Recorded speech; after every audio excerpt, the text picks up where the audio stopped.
Hi, and welcome to the Warhammer 40k Battlesector live showcase. My name is Alberto, and I'm brand manager for Battlesector. To my left, here's Paolo, who is our global PR manager. We are about to connect with David from England, who is producer for Battlesector. Hello, David. How are you?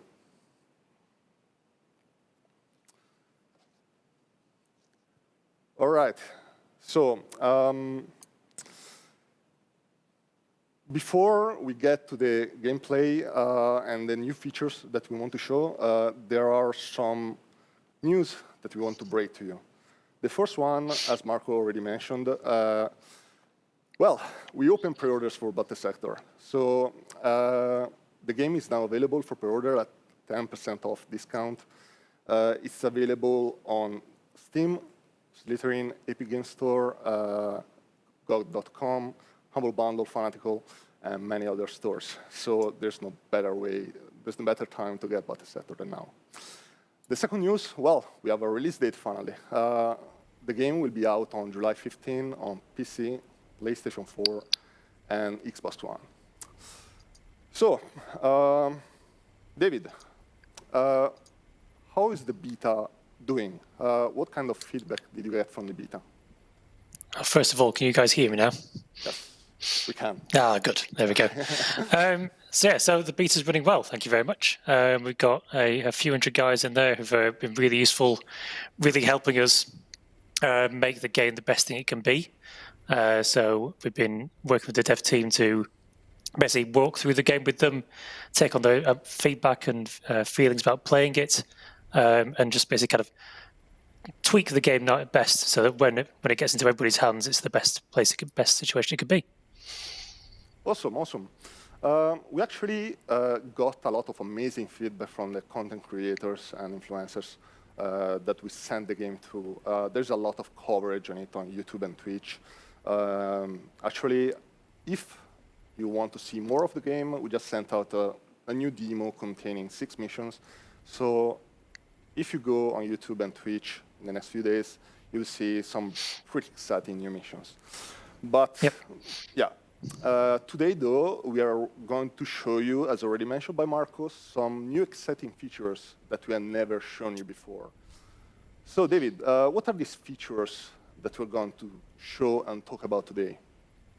So, well, people said the previous streams of Battlesector from last month. Those kind of were sent out to people to show just 2 standalone missions. So they could take a fixed army, play those missions, and play through them.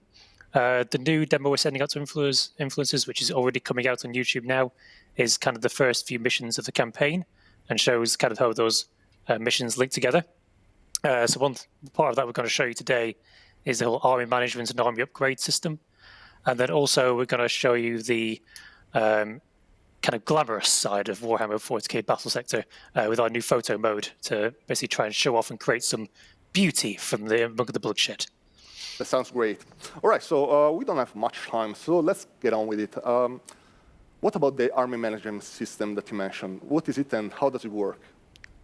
So, people and the tabletop, half the fun of Warhammer is math hammer and building your armies and theory crafting your armies together. So what we tried to do is give everybody the chance to kind of build the army they want to take into the battles. So this is both in campaign, but also in skirmish and in multiplayer. You can basically choose to what units you want to take and how you want to equip them. So you're sort of seeing in the background here, you're seeing one of the few dreadnoughts from the Blood Angels. They come with certain skills, but also they can choose their loadouts if they want to take the Stormbolter for utility use, the Heavy Flamer for melting groups of Tyranids up close and central, or the Melter Gun for more long-range armor-piercing punch. And each of those, as you take them, they kind of adjust your points as you might expect on the tabletop. So these guys are some of our Death Company. For Blood Angels guys, they are assault troops sent in to die as they should do already. And these guys from one of my own multiplayer teams of 1,000 points crew, and these guys are equipped with chainsaws and hand flamers designed to jump in there and melt face and kick ass. Sounds great. So this is very similar to the tabletop, I see. So I'm pretty sure that this will please Warhammer 40k fans. Yeah. But you mentioned that there was some system to upgrade your army between each mission to the next and acquire new perks. What can you tell about that? So as you go through the campaign, you basically start out with it's basically to help players get into the campaign. You start out with mostly just the basic actions of run, shoot, chainsaw to face. But as you go through, you earn these kind of HQ upgrade tokens for succeeding in your endeavors on Balfour, and you can then use them to upgrade new perks and abilities and weapons and command point skills. So you'll see here, this is Sergeant Carleon, who's kind of our chief protagonist, and he's unlocked in the middle there. He's Assault Cannon Strafe, so he can use command points in the middle of the battlefield to call down Storm Ravens to gun down Tyranids. And this is his kind of right-hand Sanguinary Priest, Brother Arturo, and he's more focused around healing and morale and momentum, but also he kind of can help beef up the aggressors of the squads with that kind of hail of fire ability, letting them put down thousands of Storm Bolter rounds. All right, sounds great. The main feature that we want to show you today is the photo mode. What is the photo mode, David? So anyone's played Black Lab Games' previous game of Battlestar Galactica Deadlock, and know one of the really cool things about that is that at the end of each round, at the end of each turn, you can go back and look back on the previous turn and set up some really cool shots with your spaceships in orbit. The developers are really keen to bring that, even though this is an I Go, You Go game rather than the We Go game, bring it in there and still be able to get a real sense of awe and wonder and beauty from some of the really good models they've made. All right. So photo mode lets you do that. Cool. All right, so today we're going to show you how to capture a real cool photo mode grab. So here is now Paolo maneuvering the camera. So David, explain to us how it works, please. So this is basically just a set mission save we have from Breaching the Heaven Wall, which is on one of the previous versions of the game people have been playing. So here, Paolo's got some Blood Angels and some Tyranids about to come involved. He's going to hit end turn and let the Tyranids take their turn, and then during that, we're going to take an opportunity to grab a snap. Cool. So this is all about, seizing the opportunity to capture a really cool scene. Yes. Cool. Yeah. Awesome. So I think it's possibly a good opportunity as this Tyrannofex comes over to try and cause some havoc. I think Paolo had set up some very sensible Overwatch zones. Here we go. There we go. All right. So Paolo was very quick at pushing that backspace button. So now we have a potentially very cool scene that we can edit in the photo mode system. So let's have a look at the various settings that you can tweak in the photo mode feature. Yeah. So it's kind of got the photo mode camera is essentially set up kind of like a real world SLR. So lots of settings in here what you might get from if you used to photo taking in the real world. But there's also some key helpers because it's a video game, not the real world. So it's got a couple of rotation modes, so we can either have the camera orbit around a fixed point or fly through, which is kind of more like a straight camera on a thing, but whereas orbit basically focuses on a point and lets you rotate around that point. All right. Then it's got field of view settings for choosing whether you want to see like an up-close super zoom or a wider out. Oh, that's a great shot. Look at that. With some massive old fisheye on the camera, and a bit of Dutch tilt if he wants to add a bit more drama to it. It's kind of a specialist thing that's often quite fun. Okay. All right. So. Sorry. Go ahead. Yep. So he's got his second tab here, which kind of focuses on like kind of the focus of the camera. So where does he want the real point of interest in the scene want to be? So Paolo's now kind of spinning it around, framing his shot really in a kind of more interesting manner. Mm-hmm. So we can set his focus distance, which is basically where is the camera focusing inside that scene. So the further you set the bar, the further the focus point is basically. And then he can use his aperture slider to basically affect how open or closed essentially the aperture on the lens is, which gives more or less depth of field effect. Yeah. And then there's even a finer tune slider for the depth of field itself to kind of, so you can help you really kind of tune the focal points of your shot where you want them to be. Right. Let's have a look at the other settings, and then let's try to really get the best out of this shot. Cool. Sorry. What is the third category? So the third one's for color balance. So you got all the usual things you might see any kind of color editor, exposure, so you can how much light and dark you want to let into the camera lens. Then you got a bit of you should probably, when you're moving that, you move your contrast to match it to try to keep your scene in a good state. You got saturation of how much color you want in or out of the scene. Obviously, you can go a bit crazy if you want to with oversaturate it, or completely knock it out entirely for a black and white shot. Contrast, obviously, whether between the light and dark in your scene. And temperature kind of adds a kind of post-processing effect of more warm red colors or cool blue colors into the scene. That really looks amazing, by the way. Yeah, cool. Sorry. And we've also left in some like kind of preset filters. Yeah. For people as well, if they want to go through, if they don't want to do their own customization, there's some presets there for them as well. Cool. Yeah, I can see that some of those preset settings are pretty awesome looking. So, but for now, let's stick to custom and let's have a look at the fourth category. And the last one's just to kind of polish off the screenshots. Also, you can add a bit more vignette or less vignettes, kind of focus in and edge out the corners of your camera. If you're more a photo person or a cinema person, you can add or remove your cinema bars, depending on what kind of screen you like to take.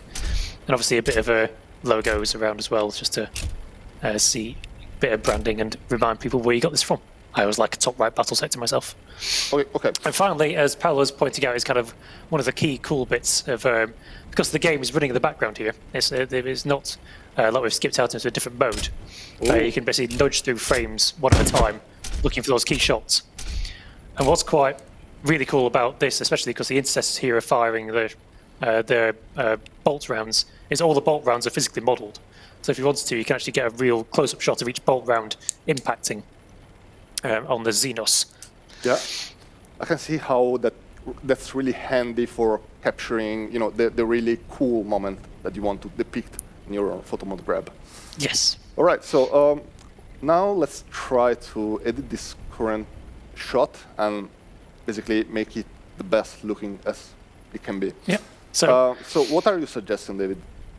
So I think Paolo's actually done some really good work. He's kind of added there's lots of interesting elements in the scene. You've got the main points of action as kind of our intercessors and Tyrannofex in the middle there.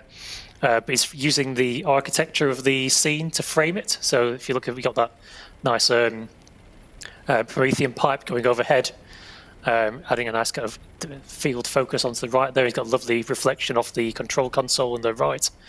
Which kind of adds a nice atmosphere to it. What you can also do is, as well as fiddling with the faders, as it were, on the focus distance, you can just click on the unit in the scene, and the camera will pick that unit as a focal distance straight away, which is much quicker than chopping everything you want to. By the way, I wanted to mention. That's quite cool. By the way, I wanted to mention how these models really look crisp and cool looking when looked at very, very up close. Yes. They really did an amazing job at modeling these units. No, the art team are proud of their work, and they should be. It was some exceptional work for the models in the game. Yeah. All right. Let's maybe try to tweak the colors a bit. We really want to get a little bit on the oversaturated on the bullet trails there, I think. Just need to nudge that down. There you go. Yeah. I think, well, this is Warhammer 40K, so we really want to nail that grim, dark feeling in our shot, right? Yeah, that's quite nice. If I was Paolo, I'd probably nudge it on a couple of scenes to take that explosion out the way, because I think it's an impact. Yeah, one more. Go on, nudge one more on Paolo. There we go. Because you got a nice muzzle flash from the intercessor bolt rifle, and all coming in. And what you can do then, you can basically you can hide your UI to see it in total. Say, okay, yep, if you like that, press space to bring the UI back up, and just hit enter to save your screenshot. And that screenshot goes into your My Docs. It will get saved to your cloud if you sync it to the cloud. But also, it's accessible for in the game as well. Obviously, because the game's still going on, as soon as you pause, the game's still happening. So it's a real pleasure, I find, of just going through and just like, oh, this is a great shot, just taking a shot and just getting there and getting those screenshots. So you can sort of see here, this is the one that Paolo has just taken. I go in ridiculously, one of my favorite features of the game is that little button at the bottom there, where you can basically tick to show it in the loading screen, which means that as the game loads in, there's obviously loading screens from the game itself, But if you tick that, so that when you're loading each level, you get screenshots of your past memories, your past victories, your past glories. I love it. It's a really great reminder of all the things I've done in the game. That's great. Besides, it's a great tool to share on social media, forums, and to your other friends. Our beta Discord is mostly just full of these photos. Yeah. Yes. Speaking of which, we have a really nice selection of photo mod grabs taken by testers. So let's have a look at them. Cool. Yeah, as you can see, the photo mode is really a versatile tool. The game allows for a variety of different environments and plenty different units. You can set basically any sort of situation. Those shots are really amazing. I mean, some of them pretty look like actual dioramas with miniatures. They're just photorealistic. Yeah, there's a whole thing of Warhammer of like building up those cool dioramas that you see in White Dwarf every month. Yeah. And we really want to give people a chance to do those. Yeah. I can see Warhammer 40k fans having a blast with this feature. Yeah, right. I've spent hours myself just making these. Yeah, I can imagine. Well, I would spend hours on this feature myself. All right. So this was the photo mode. There's a lot more that we can do with the photo mode editor. Today we only had a few minutes to show it to you, but we'll be back with this, with more content from the photo editor, as well as more features and more pieces of content that we haven't shown before of Warhammer 40k Battlesector. The game, as previously mentioned, is on pre-order. You can currently get it at 10% off, and it will release on July 15 on PC, PlayStation, and Xbox. So I believe we are pretty much running out of time now. So stay with us, because pretty soon we'll be back with Distant Worlds 2. All right? Thanks, everybody, and see you soon. Thank you very much.